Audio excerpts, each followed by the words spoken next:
நீங்கள் எதிர்பார்த்திருக்கும் முடிவை உங்களுக்கு கொடுக்கும்படிக்கு நான் உங்கள் பேரில் நினைத்திருக்கிற நினைவுகளை அறிவேன் என்று கர்த்தர் சொல்லுகிறார். அவைகள் தீமைக்கல்ல, சமாதானத்துக்கு ஏதுவான நினைவுகளே என்று சொல்லி எரேமியா தீர்க்கதரிசியின் மூலியமாய் தீர்க்க தரிசன வார்த்தை வெளிப்படுகிறதை பார்க்கிறோம். நீங்கள் எதிர்பார்த்திருக்கிற முடிவை ஆண்டவர் கொடுப்பதற்கு அவர் உங்கள் பேரிலே நினைத்திருக்கிற நினைவுகளை கர்த்தர் அறிந்திருக்கிறேன் என்று ஆண்டவர் சொல்லுகிறார். ஆண்டவர் நினைவுகளை அறிந்திருக்கிறேன். இன்றைக்கு ஆண்டவர் நம்மளோடு பேசுகிற காரியம், ஆண்டவர் நினைவுகளை அறிந்திருக்கிறார். நம்மளுடைய எதிர்பார்ப்பை ஆண்டவர் அறிந்திருக்கிறார். நம்மளுடைய சூழ்நிலையை கர்த்தர் அறிந்திருக்கிறார். அவைகள் தீமைக்கானவைகள் அல்ல, சமாதானத்துக்கு ஏதுவான பாதையிலே ஆண்டவர் நடத்துகிறார். இந்த ஜனங்கள் 70 வருஷம் பாபிலோனிலே அடிமைப்பட வேண்டும். ஆனால் நாட்கள் நிறைவேறின பின்பு ஆண்டவர் சொல்லுகிற காரியம், நான் நீங்கள் எதிர்பார்த்திருக்கிற முடிவை தருவேன். அவைகள் தீமைக்கானவைகள் அல்ல, சமாதானத்துக்கு ஏதுவானவை. இன்றைக்கு உங்கள் வாழ்க்கையில் எதை எதிர்பார்த்து கொண்டு நீங்கள் நினைத்து கொண்டு இருக்கிறீர்களோ, எதை நீங்கள் நினைத்து கொண்டு இருந்தாலும் சரி, கர்த்தர் அந்த நினைவுகளை நிறைவேற்றுகிற ஆண்டவராய், அவைகள் தீமைக்கல்ல சமாதானத்துக்கு ஏதுவாய் ஆண்டவர் அவைகளை நடத்துவார்.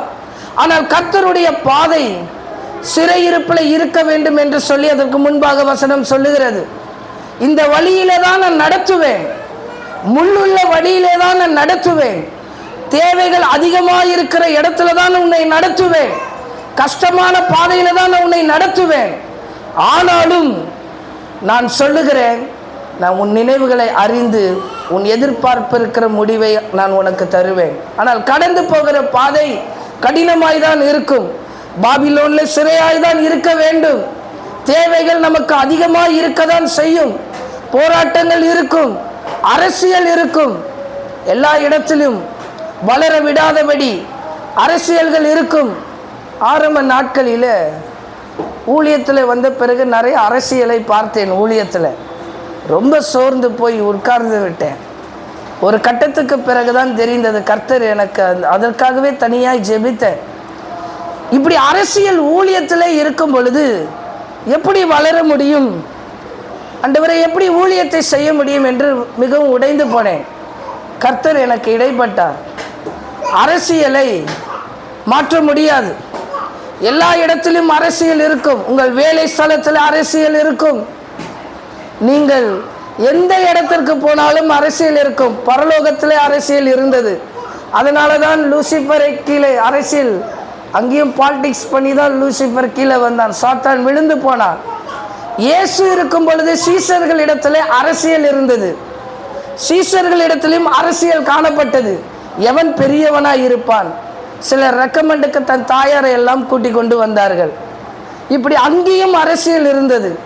பவுலுக்கும் பேதுருவுக்கும் சில பிரச்சனைகள் உண்டானது தேவ மனுஷர்களுக்குள்ளே, அங்கேயும் அரசியல் இருந்தது. அப்பதான் ஆண்டவர் எனக்கு கற்றுக் கொடுத்தார், அரசியல் எங்கும் இருக்கும், அது மாற்ற முடியாது. ஆனால் நாம் அரசியலை ஜெயிக்க முடியும். ஆண்டவர் அந்த கிருபைகளை நான் உனக்கு தருவேன் என்று சொல்லி இருக்கிறார். இன்றைக்கு அந்த ஆண்டவர் தான் சொல்லுகிறார், உன் நினைவுகளை நான் அறிந்திருக்கிறேன். எப்பேற்பட்ட போராட்டமான வழியிலே நீங்கள் நடந்தாலும் அந்த பாதையில் வைத்து எதிர்பார்த்திருக்கிற முடிவை தருகிறது தான் நம்மளுடைய ஆண்டவர். மெத்தையிலே நடத்தி கொண்டு போகிற ஆண்டவர் அல்ல, முள்ளுள்ள இடத்துல நடத்தி கொண்டு போனாலும் நான் சொன்னதை செய்யும் அளவு உன்னை கைவிடுவதில்லை என்று சொல்லி அந்த பாதையில் வைத்து எதிர்பார்த்திருக்கிற முடிவை ஆண்டவர் தருவார். இன்றைக்கு எந்த எதிர்பார்ப்போடு உங்கள் வாழ்க்கையிலே நீங்கள் இருந்திருந்தாலும் இந்த சபைக்கு கர்த்தர் திட்டமாய் சொல்லுகிற வார்த்தை, ஆமென், உன் நினைவுகளை நான் அறிந்திருக்கிறேன். இந்த கூடாரத்துக்குள் உட்கார்ந்து கொண்டிருக்கிற நம்மளுடைய நினைவுகளை ஆண்டவர் அறிந்திருக்கிறார். அவைகள் தீமைக்காக அல்ல. ஆண்டவரே, அப்படியே எனக்கு இந்த பாதை, அப்படியே என்னை இந்த திசையில நீர் நடத்துகிறீர் என்றால், ஆமென், அவைகள் தீமைக்காக அல்ல, சமாதானத்துக்கு ஏதுவாக தான் ஆண்டவர் நம்மளை அப்படி நடத்தி கொண்டிருக்கிறார். ரோமர் எழுதின நிருபம் 9வது அதிகாரம் 11வது வசனத்தை வாசிப்போம். பிள்ளைகள் இன்னும் பிறவாமலும் நல்வினை தீவினை ஒன்றும் செய்யாமல் இருக்கையில் தேவனுடைய தெரிந்து கொள்ளுதலின்படி இருக்கிற அவருடைய தீர்மானம் கவனியுங்கள், கிரியைகளினாலே நிலை நிற்காமல் அழைக்கிறவராலே நிலை நிற்கும்படி என்று சொல்லப்பட்டிருக்கிறது. தேவனுடைய தெரிந்து கொள்ளுதலின் படி இருக்கிற தேவ ஜனங்களாய் கர்த்தர் உங்களை இந்த கூடாரத்தில் தெரிந்து வைத்திருக்கிறார். நீங்கள் எல்லாரும் ஏதோ ஒரு திசையிலிருந்து இந்த சபைக்குள்ளே வந்திருக்கிறீர்கள். ஆண்டவர் உங்களை கொண்டு வந்து வைத்திருக்கிறார், தெரிந்து கொண்டு வைத்திருக்கிறார். அவருடைய தீர்மானம் எப்படிப்பட்டது, அவருடைய நினைப்பு எப்படிப்பட்டது, நம் நினைக்கிற மாதிரி அல்ல, நம்மளுடைய நாலேஜுக்கு எட்டின மாதிரி அல்ல, நம்மளுடைய அறிவுக்கு எட்டின மாதிரி அல்ல. அவருடைய தீர்மானம் கிரியைகளினாலே நிலை நிற்காமல், ஆண்டவரே நான் உமக்காக எல்லாவற்றையும் செய்கிறேன், என் கிரியைகளை பார்க்கிறேன், நான் எல்லாவற்றையும் செய்கிறேன், ஆனால் அதனால் நாம் நிலை நிற்க மாட்டோம். அழைக்கிறவராலே நிலை நிற்போம். ஆமென். அவர் அழைத்திருக்கிறார், அதில் தான் நம்ம நிலை நிற்போம். பெரிய காணிக்கையை தருகிறதுனால், பெரிய காரியத்தை செய்கிறதுனால், அது எல்லா கிரியைகள், அதை ஆசீர்வதிப்பார். ஆனால் நிலை நிற்பது முடியாத காரியம். ஆனால் அழைப்பு தான் நம்மளை நிலை நிற்கும். அந்த அழைப்பு தான் இன்றைக்கு உங்களையும் என்னையும் அழைத்திருக்கிறது, இந்த கூடாரத்துக்குள்ளே கொண்டு வந்து வைத்திருக்கிறது. இந்த தகரமான ஷீட்டுக்குள்ளே நம்மளை ஆராதிப்பதற்கு அந்த அழைப்பு நம்மளை நிலைநிறுத்துவதற்காக கர்த்தர் இந்த சபையிலே உங்களை கொண்டு வந்து வைத்திருக்கிறார். கிரியைகளினாலே அல்ல. வசனம் தெளிவாய் சொல்லுகிறது, அது நிலை நிற்காது. என் வேலையை நான் சரியாய் செய்துவிட்டேன், நான் ஞாயிற்றுக்கிழமை ஆராதனையிலே பங்கு பெற்றேன், அதனாலே நிலை நிற்க மாட்டோம். பரலோகம் நம்மளை நியாயம் தீர்க்கும் ஒரே வார்த்தையினால தான், உண்மையும் உத்தமமும் ரெண்டே வார்த்தை தான். இந்த ரெண்டு வார்த்தையினால தான் கர்த்தர் நியாயம் தீர்க்கிறார். உண்மையும் உத்தமமான ஊழியக்காரனே, நீ என் சந்தோஷத்துக்குள்ளே பிரவேசி என்பதுதான். நீ எத்தனை ஆத்துமாவை சம்பாதித்தாய், நீ எவ்வளவு சபைகளை கட்டி கொடுத்தாய், நீ எவ்வளவு பேய்களை பிசாசுகளை விரட்டினாய், எனக்காக எவ்வளவு ஊழியம் செய்தாய். கிரியைகளினால் அல்ல, அழைத்த தேவனுக்கு உண்மையும் உத்தமமாய் இருக்கும் பொழுது ஆண்டவர் எதிர்பார்த்திருக்கிற முடிவுகளை, நினைவுகளை கர்த்தர் அறிந்திருக்கிறார். இது கிரியைகளினால கர்த்தர் நினைக்கிறதல்ல, அழைக்கிறதுனால உங்களை நினைத்திருக்கிறார். அதனாலே தான் அடுத்த வசனத்தை வாசிப்போம். மூத்தவன் இளையவனுக்கு ஊழியம் செய்கிறான். பாருங்கள், ஆண்டவர் ஒருத்தனை நினைக்கிறார், விரும்புகிறனால அல்ல. 16வது வசனம், அதிலே 16, ஆகையால் விரும்புகிறவனாலும் அல்ல, ஓடுகிறவனாலும் அல்ல, இறங்குகிற தேவனாலே நம்மளை ஆண்டவர் நினைவை அறிந்திருக்கிறார்.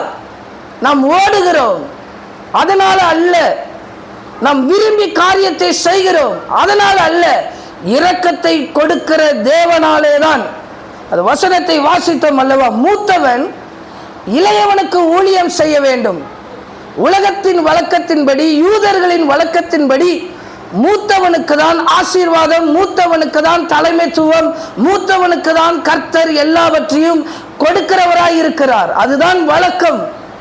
ஆனால் எவன் மேல ஆண்டவர் இரக்கம் வைத்திருக்கிறாரோ அவனை ஆண்டவர் அவனுடைய நினைவை அறிகிறார்.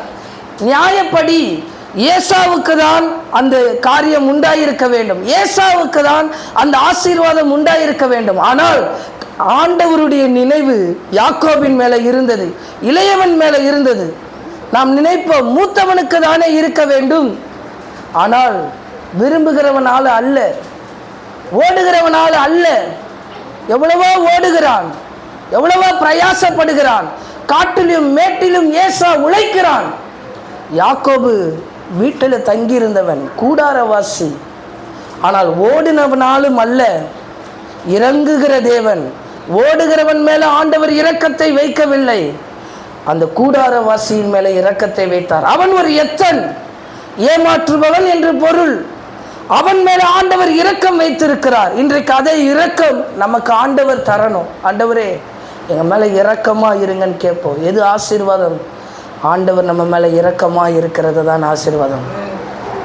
பணம் கொடுத்துருவார் ஆண்டவர், தேவையை சந்திச்சிருவார். ஆனால் இரக்கத்தை சம்பாதிக்க முடியாது. அந்த இரக்க கர்த்தரிடத்துலேருந்து தான் வரும். அந்த யாக்கோபுக்கு அந்த இரக்கம் கிடைத்தது, ஏசாவுக்கு அந்த இரக்கம் கிடைக்கவில்லை. அதனால தேவன் அநீதி உள்ளவரா அப்படின்னு அங்கே பவுல் சொல்லுகிறார். இல்லை, இறங்குகிற தேவனாலே தான். அதுதான் பவுல் அங்கே வெளிப்படுத்தி காட்டுகிறார். யாக்கோபை குறித்து ஆண்டவர் ஒரு நினைவை வைத்திருக்கிறார். அவன் தாயார் சொல்லுகிறார், நீ ஆரானுக்கு கிளம்பி போ, என் சகோதரனுடைய பெண்ணை திருமணம் செய்ய நீ கடந்து போன்னு சொல்லி யாக்கோபை அனுப்பிவிட்டார். யாக்கோபு கடந்து போகிறார் ஒரு கோலும் வெறுமையாக.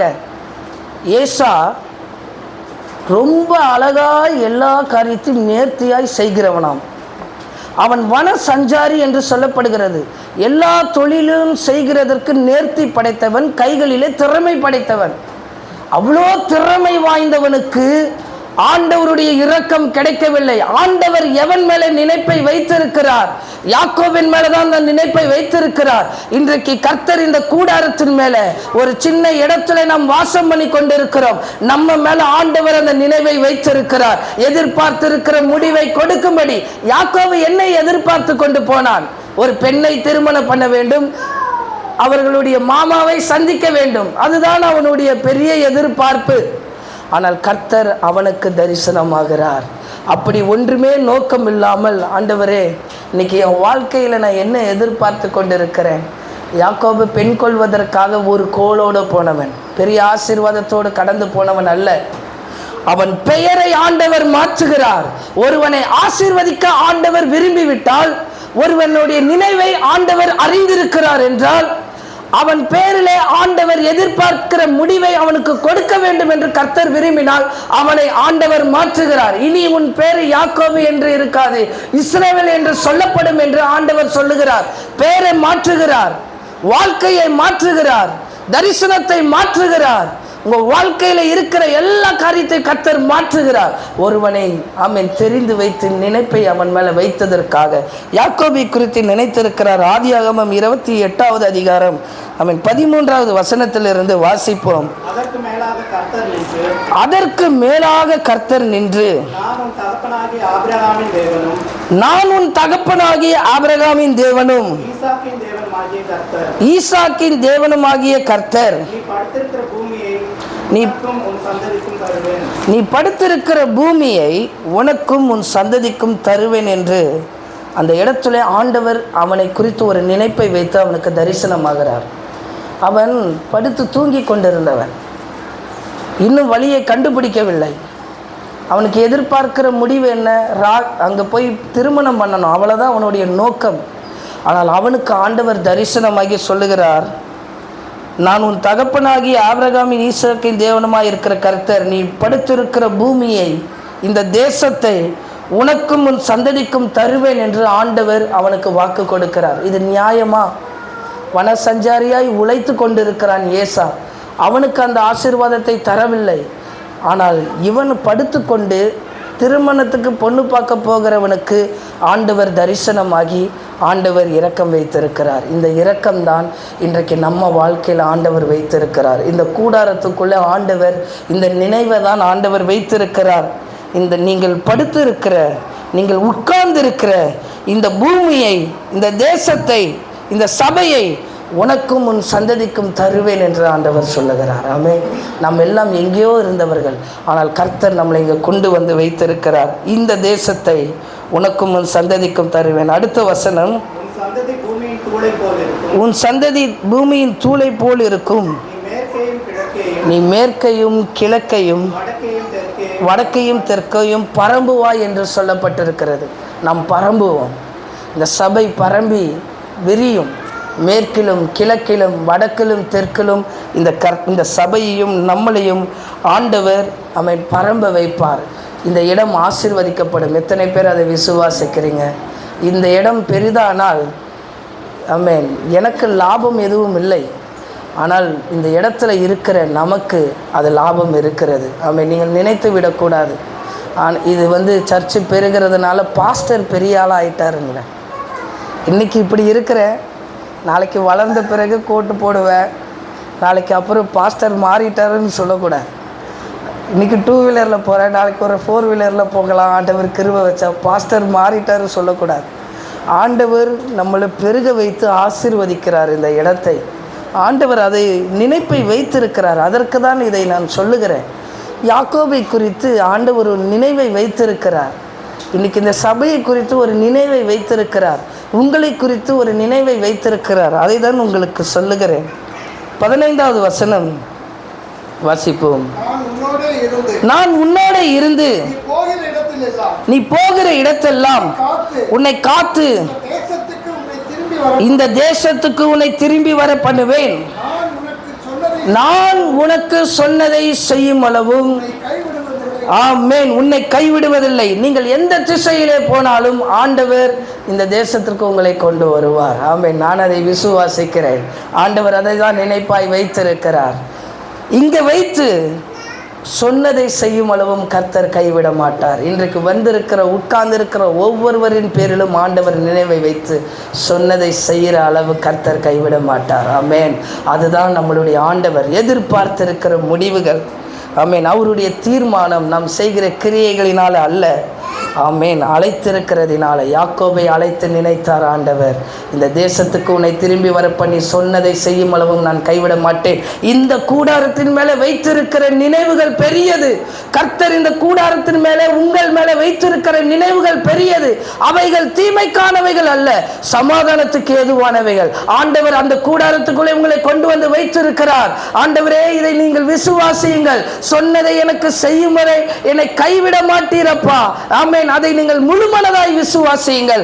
ஆண்டவர் நிறைவேற்றி தருகிற ஆண்டவராய் இருப்பார். ஆமென்.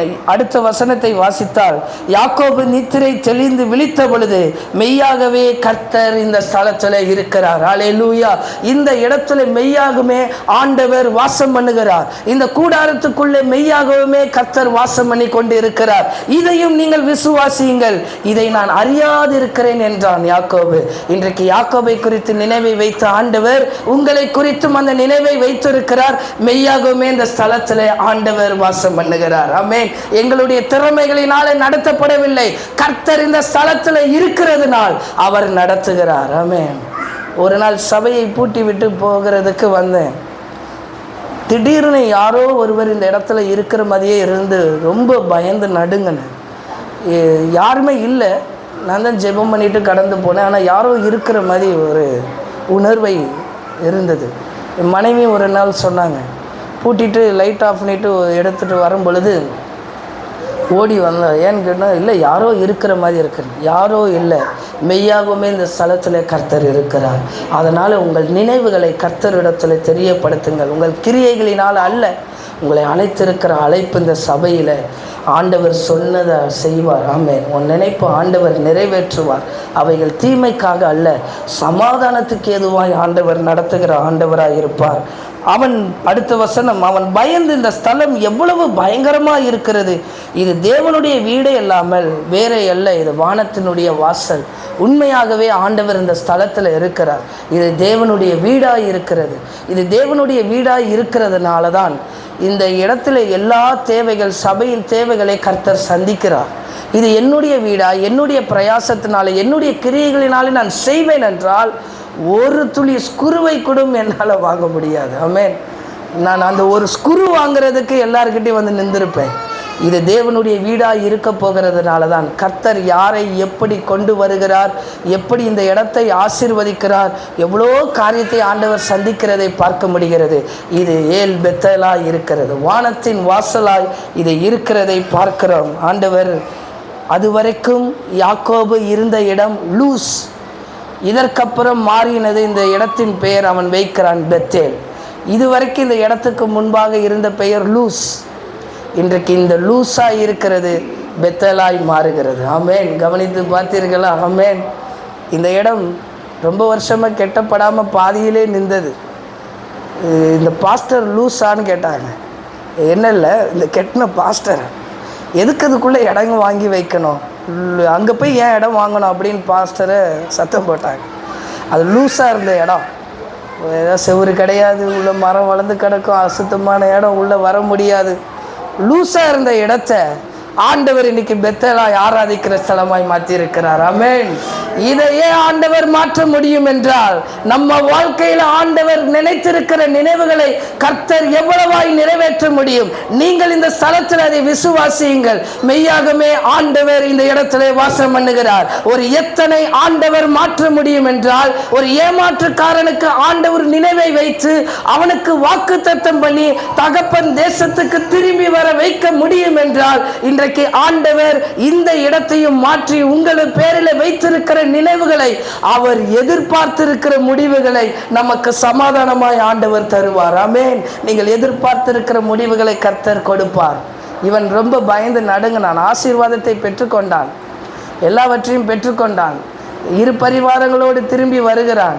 ஏசாவனை எதிர்க்கிறான். இவன் ஞானமாய் என்ன செய்கிறான்? அவனுடைய வேலையாட்களை அதுலேயும் ஸ்ட்ராட்டஜி யூஸ் பண்ணுகிறான். எவ்வளோ பெரிய ஒரு ஞானம்! வேலைக்காரர்களை எங்கே ஏசா விழுந்தா வேலைக்காரன் பிள்ளைகள் மேலே விழட்டும், வேலைக்காரன் விழட்டும், என் குடும்பத்து மேலே விழக்கூடாது. அதுலேயும் அவன் சுயநலமாக இருந்தவனை கர்த்தர் அவனை ஆசீர்வதித்து கொண்டு வந்தார். ஏசாவை தூரத்தில் பார்க்கிறான். அவன் ஒரு 400 பேரோடு கொண்டு வருகிறான். இந்த இடத்துல தான் கர்த்தருடைய நினைவு அவன் தீமைக்காக அல்ல, சமாதானத்துக்கு எதுவும். அவன் பார்க்கிறான். யாக்கோபு போகும்போது மூட்டை முடிச்சோடு கெட்டிட்டு போனவன், வெறும் ஒரு கோலோடு போனவன் திரும்பி வருகிறான். இவ்வளோ ஒரு கூட்டமா, இவ்வளோ ஒரு ஜனமா, இவ்வளோ ஆத்துமாக்களை சம்பாதித்து வைத்திருக்கிறான், இவ்வளோ ஆடு மாடுகளை சம்பாதித்து வைத்திருக்கிறான். அவனை கட்டி அணைத்து முத்தம் செய்தான். ஆமென். சமாதானத்துக்கு எதுவாய் ஆண்டவர் நடத்துவார். நான் இதை சொல்லலாமான்னு தெரியவில்லை, அதனால் தைரியமாய் சொல்லுகிறேன். நான் ஒரு இடத்துல உதவி போதகராக இருந்தேன். எனக்கு தங்குறதுக்கு இடம் இல்லை. அந்த குளிரான இடத்துல நான் தரையில் தான் படுக்கணும். ஒரு டாய்லெட்டை தான் எனக்கு தந்துருந்தாங்க. அந்த வெஸ்டர்ன் டாய்லெட்டில் தான் என்னுடைய ட்ரெஸ்ஸை வைப்பேன். அந்த வெஸ்டர்ன் டாய்லெட்டில் தான் என்னுடைய டாய்லெட்டை வாசனையாக மாற்றிட்டேன். பர்ஃப்யூமாக அடுக்கி அதுக்குள்ளேயே நான் துணி மாற்றணும், அதுக்குள்ளேயே நான் எல்லாமே பண்ணணும், அதுக்குள்ளேயே நான் குளிச்சுட்டு வரணும், எல்லாமே அதுக்குள்ளே தான் பண்ணணும். ஆண்டவர் இதை பார்த்தார். கர்த்தர் இதை பார்த்துக்கிட்டே இருந்தார். என் பெட்டியை கொண்டு போய் அதுக்குள்ளே தான் வைக்கணும். எங்கள் அம்மா ஒரு நாள் ஃபோன் பண்ணாங்க, எப்படி இருக்கேன்னு கேட்டாங்க. இப்போ நம்ம என்ன சொல்லணும்? நான் சொன்னேன், நல்ல ரூம் கொடுத்துருக்குறாங்க, ஏசி ரூமுன்னு. உண்மையில் டாய்லெட்டு சில்லுன்னு தான் இருந்தது. ஆனால் படுக்கிறதுக்கு மட்டும் சபையில் வந்து படுத்துருவேன். இதை ஆண்டவர் பார்த்தார். நம் எதிர்பார்த்திருக்கிற முடிவுகளை தருவதற்கு இதெல்லாம் ஆண்டவர் பார்க்கிறார். ஒரு கோலும் கையுமாய் திரும்பி போகிறோம். ஆனால் ஆண்டவர் ஒரு நினைப்பை வைத்திருக்கிறார். இவனை நான் இப்படி ஆசீர்வதிப்பேன்னு சொல்லி ஆண்டவர் ஒரு நினைப்பை வைத்திருக்கிறார். நான் திருமணமாகி வந்த பிறகு பெண் வீட்டில் சில பொருட்கள் தருவாங்க. அப்போது என் வீட்டில் விலை உயர்ந்த பொருள் எதுனா நாங்கள் படுக்கிற மெத்தை தான். அந்த மெத்தையை விலை உயர்ந்ததாக எங்கள் மாமனார் வாங்கி கொடுத்தார். அந்த விலையை பார்த்து நான் அதில் படுக்கும்போது இன்னி வரைக்கும் எனக்கு அந்த மெத்தையில் தூக்கம் வராது. மனைவிட்ட சொல்லிகிட்டே இருப்பேன். ஏன்னா நான் எங்கே படுத்திருந்தேன்னு எனக்கு தெரியும். இன்றைக்கி ஆண்டவர் எங்கே படுக்க வச்சுருக்கிறாருன்னு எனக்கு தெரியும். நம்மளை ஆண்டவர் திரும்பி வர வைக்கும்போது சமாதானமாக ஆண்டவர் நம்மளை கொண்டு வருவார். நான் அதுக்காக அவங்கள தப்பாலாம் சொல்லலை, என்னை அந்த இடத்துல வச்சுட்டாங்கன்னு. கர்த்தர் அந்த பாதையில் நடத்துகிறார். பாபிலோனில் நீ 70 வருஷம் சிறையில் இருக்க வேண்டும் அப்படின்னு சொல்லிட்டார். ஆனால் நீ எதிர்பார்த்திருக்கிற முடிவை நான் உனக்கு கொடுப்பேன். நீ இந்த பாதையில் தான் நடக்கணும், ஆனால் நீ எதிர்பார்த்திருக்கிற முடிவை நான் உனக்கு கொடுப்பேன். அதனால தான் இந்த ஸ்தலம் எனக்கு கிடைக்கும்போது எவ்வளோ பாஸ்டர்ஸ் வந்தாங்க, இது வேண்டான்ட்டு போயிட்டாங்க. இந்த காட்டுக்குள்ளே இதிலெல்லாம் ஊழியம் செய்ய முடியாது. எனக்கு பாத்ரூமில் இருந்தவனுக்கு இது மாளிகையாக தெரிஞ்சது. ஆமென். எனக்கு பாலடைஞ்சதாக தெரியல. அந்த நினைவை வைத்திருந்ததுனால தான், அந்த பாதையில் நடத்தினதுனால தான் இன்றைக்கு கர்த்தர் இடத்துல இருப்பதற்கு ஆண்டவர் கிருபை தருகிறார். நம் நினைவுகளை ஆண்டவர் அறிந்திருக்கிறார். இன்றைக்கு இந்த சபையில் வந்திருக்கிறீர்கள், எதிர்பார்த்திருக்கிற முடிவை ஆண்டவர் உங்களுக்கு தர வல்லமை உடைய ஆண்டவர். உங்கள் நினைவுகளை ஆண்டவர் அறிந்திருக்கிறார். ஆமென். யாக்கோபுக்கு செய்த ஆண்டவர் நமக்கும் ஆண்டவர் செய்ய வல்லமை உடையவர். சொன்னதை செய்கிற வரை அவர் கைவிட மாட்டார். ஆமென். கர்த்தருடைய கரம் நடத்தும். இன்னொருவரை குறித்து தியானிப்போம். 1 நாளாகமம் 29வது அதிகாரம் 1வது வசனத்தை வாசிப்போம். 1 நாளாகமம் 29வது அதிகாரம் 1வது வசனம். பின்பு தாவீது ராஜா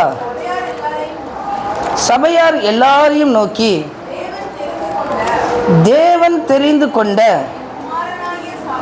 என் குமாரனாகிய சாலமோன் இன்னும் வாலிபனும் இளைஞனுமாய் இருக்கிறான். செய்ய வேண்டிய வேலையோ பெரியது. அது ஒரு மனுஷனுக்கு அல்ல, தேவனாகிய கர்த்தருக்கு கட்டும் அரண்மனை. பாருங்கள், தாவீது ராஜா எதிர்பார்க்கிறான். அவன் முடிவு என்ன வேண்டும்? பெரிய ஆலயத்தை கட்ட வேண்டும். அதுதான் அவனுடைய பெரிய எதிர்பார்ப்பு. ஆனால் கர்த்தர் அவன் மேல் அந்த நினைவை வைக்கவில்லை. அவனுக்கு அநேக குமாரர்கள் இருந்தார்கள், பலசாலிகள் இருந்தார்கள். அவர்கள் மேல் அந்த நினைவை வைக்கவில்லை. பாவத்திலே பிறந்த ஒரு சாலமோன், அவன் மேல ஆண்டவர் ஒரு நினைப்பை வைத்திருந்தார். எவ்வளவு வித்தியாசமாய் நடத்துறாரு பாருங்க ஆண்டவர். நம்மளா இருந்தால் என்ன சொல்லியிருப்போம்? அது எப்படி? தாவீது ஒரு பாஸ்டர் வைங்க, கடைசி பிள்ளை இப்படி பிறந்திருக்கு சாலமோன், என்ன சொல்லுவோம்? இந்த பிள்ளைக்கா நம்ம ராஜ்யபரத்தை கொடுக்கறது? பிரச்சனை பண்ணுவோமா? கமிட்டிக்கு லெட்டர் எழுதி போட்டு ஆளை மாற்று. இவெல்லாம் சபையை கட்டக்கூடாது, இவெல்லாம் பலிபீடத்தில் ஏறக்கூடாது, கண்டிப்பாக சொல்லுவோம். அசம்பிளிஸ் ஆஃப் காடாக இருந்தால் இந்நேரம் சாலமோனை வெளியே அனுப்பியிருப்பாங்க. சீரியஸா, அவ்வளோ ஒரு ரூல்ஸ் அண்ட் ரெகுலேஷன். ஆனால் நினைவை பாருங்கள், எவ்வளோ வித்தியாசமாக இருக்கு ஆண்டவருக்கு.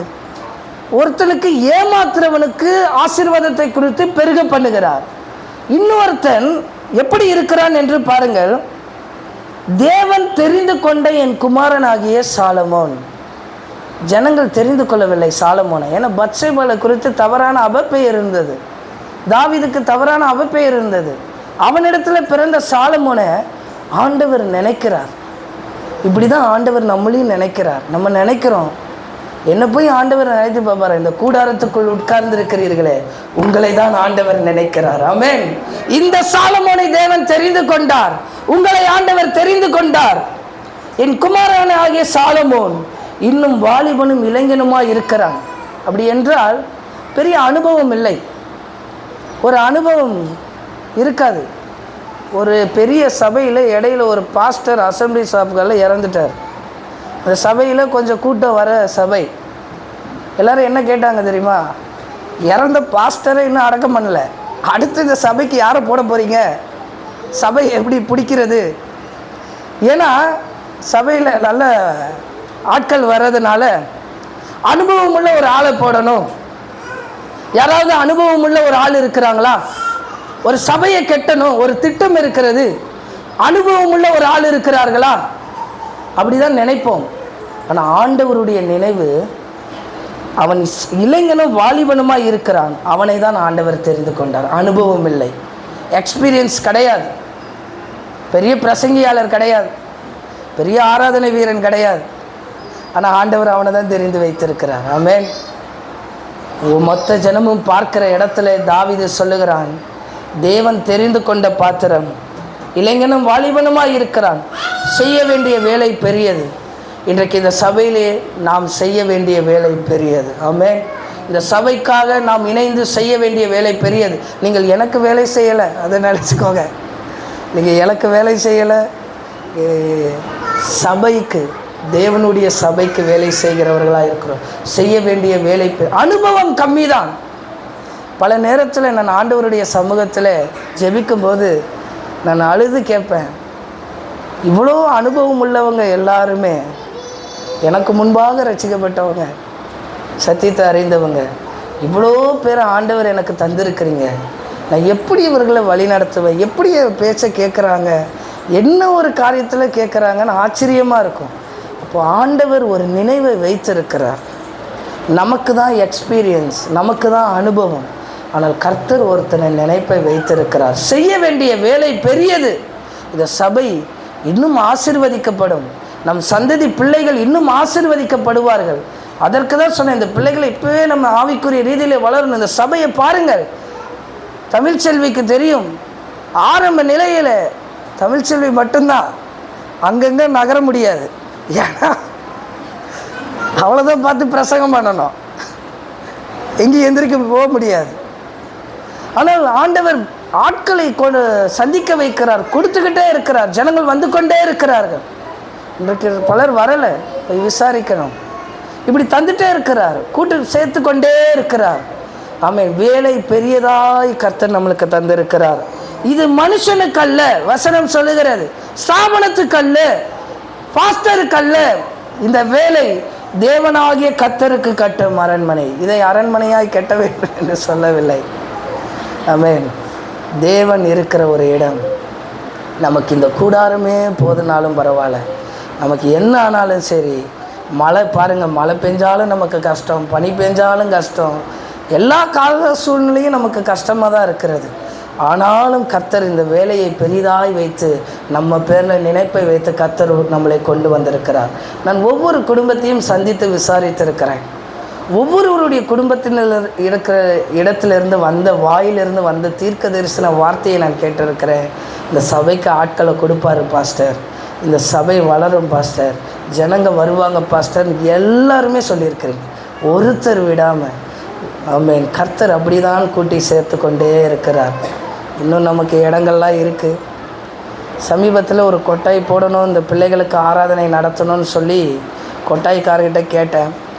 அவரும் ரேட் அதிகமாக சொன்னார், பெரிய பணம் இல்லை, நம்ம ஜெபம் பண்ணுவோம், பணத்தை கேட்குறேன்னு நினச்சிக்காதீங்க, பணம் கேட்கல, நம்ம ஜெபம் பண்ணுவோம்.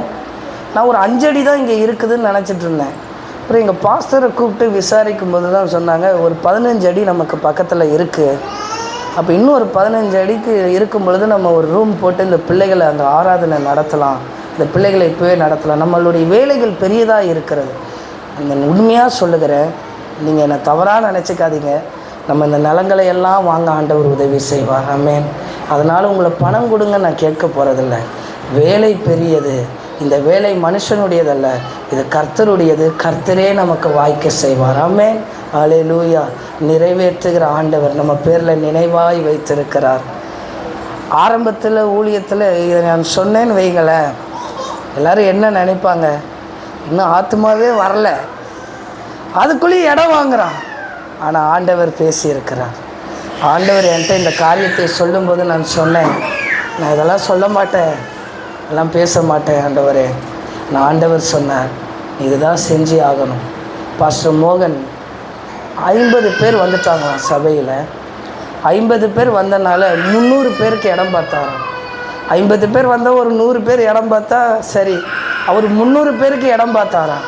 எல்லாரும் அவரை கேட்டாங்களாம், 50 பேர் தான் சபையில் இருக்கு, 300 பேருக்கு ஏன் பாஸ்டருக்கு பேராசைன்னு பாதி பேர் போயிட்டான். ஆனால் பாஸ்டர் விசுவாசத்தில் நின்று 300 பேரை வைக்க ஒரு இடத்த வாங்கி அங்கே கெட்டினார். 300 பேர் வந்துட்டாங்க. 300 பேர் இருக்கும்போது 1000 பேர் உட்கார இடம் பார்த்தாராம். 300 பேர் கேட்டாங்களாம், பாஸ்டருக்கு வர வர பற்றியா ஆசை பெருகிட்டே போகுதுன்னு. உண்மையாக இன்றைக்கி அவர் சபையில் ஒரு சர்வீஸில் 30,000 பேர் உட்காரலாம். ஆனால் இடையில ஒரு பிரசங்கத்தில் சொன்னார், 76 வயசு மனுஷன், அவர் சொல்கிறார், இன்னும் ஆண்டவரே எங்களுக்கு 25,000 ஆத்துமாக்களை தாங்க. அப்போது எல்லோரும் சொன்னாங்க, அந்த மனுஷன் என்ன இன்னும் ஏற்கனவே இவ்வளோ ஆத்துமா இருக்குது, இன்னும் 25,000 ஆத்துமா கேட்குறாருன்னு. தரிசனத்தை கர்த்தர் தந்தார். வேலை மனுஷனுக்குரியதல்ல, அது கர்த்தருக்குரியது. நாம் தைரியமாய் செய்து முடிப்பதற்கு ஆண்டவர் நமக்கு உதவி செய்வார். ஆமீன். இந்த வேலையில் கர்த்தர் அப்படிப்பட்ட நினைப்பை வைத்திருக்கிறார். ஆமீன். 25வது வசனத்தை வாசிப்போம். அதே அதிகாரத்தில், இஸ்ரவேல் எல்லாரும் காண கர்த்தர் சாலமோனை மிகவும் பெரியவனாக்கி இல்லாதிருந்த ராஜரீக மகத்துவத்தை அவனுக்கு கட்டளையிட்டார். எந்த சாலமோன் இளைஞன் என்று சொன்னார்களோ, எந்த சாலமோன் அனுபவம் இல்லை என்று சொன்னார்களோ, எந்த சாலமோன் கட்டடத்தை கட்ட முடியும் இவனா என்று சொன்னார்களோ, கர்த்தர் எதிர்பார்த்திருக்கிற முடிவை அவனுக்கு தீமைக்காக தரவில்லை, அவனுக்கு சமாதானமாய் ஆண்டவர் தந்தார். அவனை மிகவும் ஆண்டவர் பெரியவனாய் மாற்றினார். அவனுடைய வசனத்திலே சொல்லப்பட்டிருக்கும், சாலமோன் காலத்திலே வெள்ளி ஒரு பொருட்டாகவே எண்ணப்படவில்லையாம். வெள்ளி எவ்வளோ ஒரு கிலோ? ஏறுது இறங்குது. ஆனால் அவனுடைய காலத்தில் வெள்ளி ஒரு பொருட்டாகவே எண்ணப்படவில்லை. எல்லாமே தங்கத்தினாலே செய்யப்பட்டதாம். ஆண்டவர் அப்படி ஆசீர்வதித்தார். இன்றைக்கு கர்த்தர் நம்ம பேரில் ஒரு நினைப்பை வைத்திருக்கிறார். உங்கள் பேரில் ஒரு நினைப்பை வைத்திருக்கிறார். அது சமாதானத்துக்கு ஏதுவாய் கர்த்தர் உங்களை நடத்துவார். கண்களை மூடி ஜெபம் பண்ணுவோம். ஆண்டவரே, இந்த சபையிலும் சரி, எங்கள் வாழ்க்கையிலும் சரி, நீர் என்ன நினைத்திருக்கிறீரோ அந்த எதிர்பார்த்திருக்கிற முடிவுக்கு எங்களை ஒப்பு கொடுக்கிறோம் என்று சொல்லி ஆண்டவர் சமூகத்தில் நம்மளை ஒப்பு கொடுப்போம். ஆண்டவர் நம்மளோடு இடைபடுவார். கர்த்தருடைய சமூகம் நம் மத்தியில் இருக்கிறது.